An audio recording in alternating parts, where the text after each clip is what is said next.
Olá amigos, 25 de setembro de 2015, legítima defesa em foco.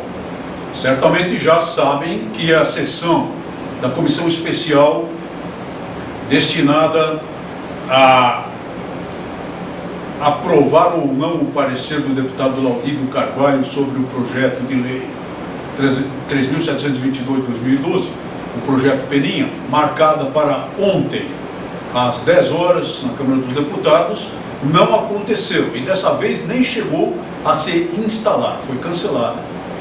E, amigos, eu esperava por isso. Por quê? Porque o deputado Laudívio Carvalho apresentou uma nova versão do substitutivo. E apresentou-a no dia 22. Foi disponibilizada no dia 22 no site da Câmara dos Deputados, na página da Comissão Especial. E lembram-se do que havia comentado a respeito da complexidade do projeto, da complexidade do substitutivo, do número de alterações.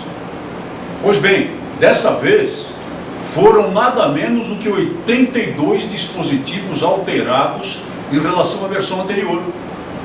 82 dispositivos.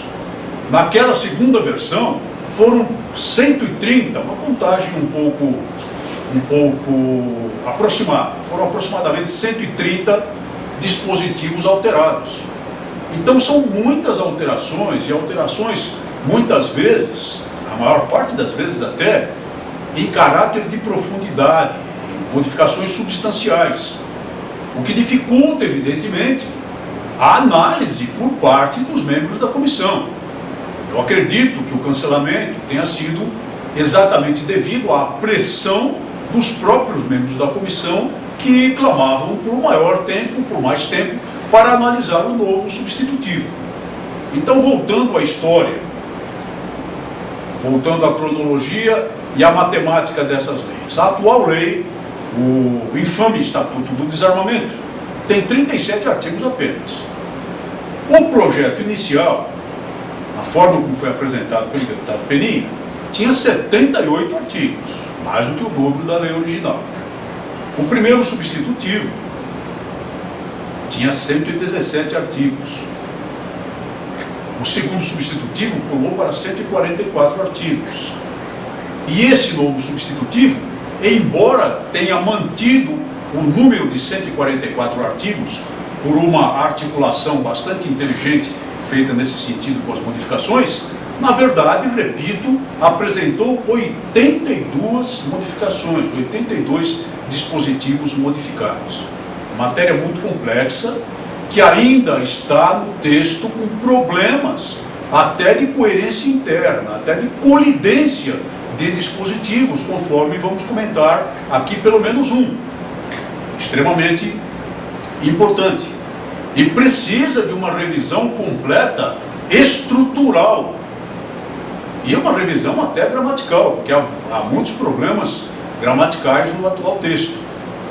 Às vezes aparece um dispositivo, por exemplo, em termos de estrutura, um dispositivo em determinado artigo que apresenta o parágrafo 1º e depois do parágrafo 1º aparece o parágrafo 6º. Onde estão o 2º, o 3º, o 4º e o 5º? Foram acidentalmente suprimidos? Ou eles não existem e houve um erro de numeração? Agora pense no que isso pode trazer de problemas em relação à interpretação da lei quando for posta em execução. É muito importante que essa seja uma lei muito bem estruturada, coerente, sem dispositivos que se choquem entre si internamente e com redação absolutamente escorreita, para que, por interpretações tortas, não se viole aqui e ali o direito do cidadão. Mas vamos então a examinar pontos extremamente importantes e começo a examinar repetindo, lembrando novamente a questão do conceito de arma de uso permitido e de uso restrito. Bem certo, correto mesmo, está o nosso ilustre participante, o Coronel Assis Brasil, lá do Rio Grande do Sul, que sempre nos lembra e clama e escreve aos deputados dizendo e mostrando que não há sentido algum para o direito, para as pessoas de bem, em estabelecer-se essa diferenciação entre armas permitidas ou restritas, atribuindo essa classificação, como apontamos no programa passado, de modo completamente discricionário ao Exército Brasileiro. Pelo simples fato de que bandido não se incomoda com essa permissão, não se incomoda com essa classificação, não se incomoda em saber se a arma é permitida ou restrita. Ele obtém as armas que ele quer obter e utiliza-as para agredir a sociedade. Enquanto o cidadão de bem, sob a canga da lei, vai ter que se conformar em ter acesso, se puder, e assim nós esperamos a melhoria da lei, apenas aquelas armas que forem classificadas como de uso permitido. Deveria o cidadão ter acesso às armas necessárias para a sua defesa. Não estamos aqui defendendo que o cidadão tenha carros de combate, armas nucleares e peças de artilharia. Claro que não. Mas as armas de porte, as armas portáteis, necessárias para a sua defesa. Do lar, da propriedade rural, dos seus bens, até do vizinho que possa estar sendo ameaçado em determinada circunstância pela atividade criminal.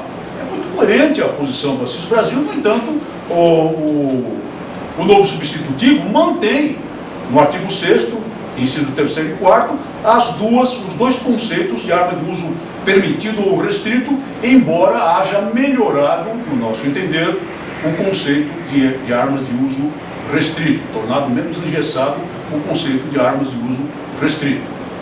Pedimos ao deputado Laurindo Carvalho que considere essa hipótese cuidadosamente, principalmente não permitindo discricionariedade absoluta, como permite o texto atual do seu substitutivo, em relação à classificação do Exército para o que seja permitido ou restrito. E vejam só, coisas do substitutivo. Muito corretamente, o deputado Laurindo de Carvalho exclui da obrigatoriedade de registro as armas obsoletas. Bom, e o que são armas obsoletas? São armas muito antigas. São armas que se prestam mais à coleção. São armas que, segundo o texto dele, por exemplo, sejam inoperantes porque os seus mecanismos de disparo foram danificados permanentemente. Ou são armas de antecarga, por exemplo, como velhos bacamartes e velhas bronqueiras. Muito correto, mas ao mesmo tempo que ele as exclui do registro, impõe a obrigatoriedade dela de cadastro no SIGMA. Bom, qual é a diferença? Não terá que registrar no SINARM, mas terá que cadastrar no SIGMA. Então vai ter que se submeter a um processo burocrático extremamente penoso perante o Exército Brasileiro para cadastrar uma velha ronqueira, um velho bacamarte que talvez esteja há gerações na família, uma velha garrucha de mais de 100 anos de idade, cujo mecanismo de percussão foi definitivamente prejudicado, até pelo próprio proprietário, por cautela. O conceito está correto de armas obsoletas, mas a obrigatoriedade do cadastro, a nosso ver, deve ser eliminada. E vejam os problemas intrínsecos, os problemas de colidência interna em dispositivos da lei. O artigo 15, como já dissemos, trata dos requisitos para que a pessoa, o cidadão comum, obtenha a licença para adquirir arma de fogo. Um desses requisitos, colocado com uma linguagem prudente, a nosso ver, é a comprovação de ocupação lícita ou de obtenção de rendimentos lícitos. Por que essa linguagem? Porque nem toda pessoa é empregada. Nem toda pessoa pode comprovar uma ocupação. Veja o caso, por exemplo, dos trabalhadores autônomos. Veja o caso de uma pessoa que seja investidor. Veja o caso do aposentado. O aposentado não trabalha, mas ele tem rendimentos lícitos. Então, comprovou isso. Essa linguagem é bastante prudente nesse sentido. No entanto, observando-se o artigo 26, que fala dos requisitos para o registro, os dados que terão que constar obrigatoriamente no certificado de registro, que são duas coisas diferentes, né? Tem primeiro a permissão de aquisição, que conduz, obviamente, ao registro. Mas o documento do registro tem seus requisitos também. E um desses requisitos qual é? Endereço da empresa ou órgão em que trabalha. Como? E o aposentado? E o autônomo? E o pequeno comerciante de doces, quem sabe, lá num bairro qualquer aí, que venda quebra-queixo, digamos assim, um bairro qualquer aí, perambulando pelas ruas, andando pelas ruas e servindo a vizinhança. e uma pessoa que seja investidor. Então, esse dispositivo errado colide com o dispositivo correto do artigo 15, inciso 2º, letra D. O dispositivo do registro, o artigo 26, inciso 1º, letra C. Precisa ser reformulado para adequar-se à disposição correta do artigo 15. No artigo 16, é bom comentar, é justo comentar que houve uma melhora. Foi retirada aquela história de importação de armas, munições e acessórios só para uso permitido se não houver similar nacional. Foi adotada uma linguagem um pouco mais adequada, que diz que a importação por empresário individual ou sociedade empresária poderá ser autorizada para comércio. Porém, vejam só, poderá, não é será, caso seja considerada conveniente. Conveniente por quem? Conveniente sob que critérios? Abrindo caminho para a discricionariedade de uma regulamentação absurda por meio de um decreto do Poder Executivo. E somente para armas de uso permitido.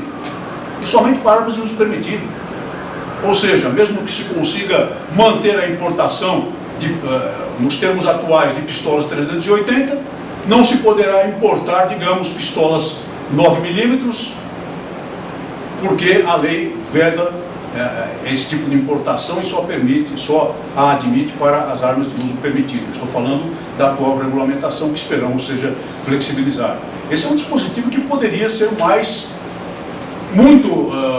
receber uma redação muito melhor para assegurar o direito da escolha por parte das pessoas que querem se defender, dos atiradores desportivos, dos caçadores. E no artigo 58, chamamos a atenção do deputado Valdívia por escrito e não fomos ouvidos. Esse dispositivo estabelece que os policiais, de modo geral, mantenham a prerrogativa do porte de arma ao passar para a inatividade. Isso está muito correto, porque são pessoas que passam a vida inteira a combater o crime. E como é que poderiam perder a prerrogativa de porte de arma? No instante em que passassem para a inatividade, no instante em que passassem para a reserva, no instante em que fossem reformados. Mas mantém o dispositivo atual de exigência, de comprovação de aptidão psicológica periódica, e não diz em quanto tempo, abrindo o caminho para a discricionariedade dos decretos do Poder Executivo, das portarias normativas. Não deveria haver esse dispositivo em relação aos policiais, porque eles são examinados, são verificados, são examinados o tempo todo, incluindo sob aspectos de saúde mental. O único dispositivo que deveria haver em relação aos policiais para a perda do direito de portar arma seria, claro, aí é por uma questão de ordem pública, digamos, a superveniência de doença mental. Isso pode acontecer com qualquer pessoa, mas não obrigando a ser examinado como se ele fosse uma ameaça à sociedade e não alguém que tenha defendido a sociedade por 30, 35 anos ou mais. E é claro, se ele vier a proceder mal depois de passar a inatividade. Por exemplo, se ele se envolver com atividades criminosas, evidentemente sim. Fora disso, não. E há um dispositivo aqui no parágrafo único que permite, que proíbe essas prerrogativas para os membros da reserva não remunerada das Forças Armadas e das Polícias Militares que não tenham tido pelo menos 10 anos de serviço na ativa. No entanto, uma das categorias que teria direito a isso seria, por exemplo, a dos procuradores do Estado, porque estão previstos no artigo 132 da Constituição da República. Procuradores do Estado, não são policiais. Podem ser procuradores do Estado atuando em qualquer área, por exemplo, tributária do Estado, a área relacionada com a fazenda pública, a defesa do Estado perante a fazenda pública. Não necessariamente atividade de risco, mas o texto prevê o porte de arma funcional a essa categoria. Então, digamos que um cidadão seja funcionário público, técnico, assistente na Procuradoria do Estado, e já próximo da inatividade, próximo da aposentadoria, faltando lá 3, 4 anos, resolva fazer um concurso público, seja aprovado como procurador do Estado. Isso é viável, porque para essas categorias não há limite de idade em concurso público, por regra constitucional, como todos nós sabemos. Daqui a 5 anos ele se aposenta, ou seja, se inativa, mantém o direito ao porte, e o policial que serviu 10 anos, O oficial, digamos, das Forças Armadas, o oficial temporário, o sargento temporário que serviu 9 anos, não tem o direito que ele terá. Será que há coerência nisso? Parece-nos que não. E insistimos, pedimos ao deputado Valdívio que reveja esse dispositivo. No tocante ao tiro desportivo, embora o capítulo seja muito bem escrito e até por um técnico, ele é um capítulo que engessa a atividade do tiro desportivo na formalidade. Lembre-se que a Constituição da República estipula que o Estado brasileiro estimulará o desporto formal e informal também. E a nossa posição é muito clara, a posição dos atiradores desportivos é muito clara, no sentido de que essa atividade é muito importante para o país na formação de uma reserva nacional, tenha ela caráter formal ou não. O engessamento na formalidade não interessa ao país. E é isso que é colocado no artigo 100, porque vincula os atiradores desportivos ao artigo 1º, parágrafo 1º da Lei 9.615, de 24 de março de 1998, que é uma lei que trata exatamente da atividade desportiva no país. Esse engessamento não pode subsistir. Ele é prejudicial à categoria, prejudicial ao país. E ele poderá promover até o fechamento generalizado de muitas entidades e instituições dedicadas ao tiro no país. No artigo 119, infelizmente, nesse substitutivo, o artigo 119 é um dispositivo que melhora, embora nós defendamos sempre que não deva haver limites, mas sim a vinculação à arma de fogo própria, e permite a aquisição não de 50, como no texto anterior, mas de 100 cartuchos por ano para as armas de propriedade das pessoas que as têm. E no artigo 121, infelizmente, o substitutivo abraça o chip. Abraça aqui o chip, que é um projeto de lei completamente equivocado, que comentamos aqui há bastante tempo. O chip é uma evolução tecnológica? Sim, mas é uma evolução tecnológica que deveria ser opcional. Se a pessoa quiser inserir o chip, insere. Se ela entender que ela fica mais protegida com o chip, porque, digamos, se sua arma for furtada, poderia ser teoricamente rastreada e localizada, ela o insira, mas não obrigatoriamente, porque, afinal de contas, quem é que vai controlar esse chip? Quem é que vai monitorar as pessoas que tenham armas através desse chip? Por que recursos? Por que meios?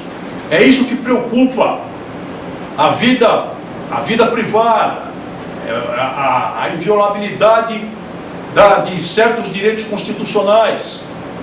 Digamos que alguém se desloque de sua casa 300 metros numa propriedade rural aí, já seria alvo, talvez, do lançamento de uma patrulha policial para verificar se ele não está fora dos limites da propriedade e, portanto, cometendo um crime de porte ilegal de arma? Isso não é bom para as liberdades públicas, não é bom para os direitos e garantias individuais. E é por isso que nós não gostamos de chip, a não ser que a pessoa queira instalá-los, escolha dela, opção dela. Então pedimos ao deputado Valdívio que reveja isso.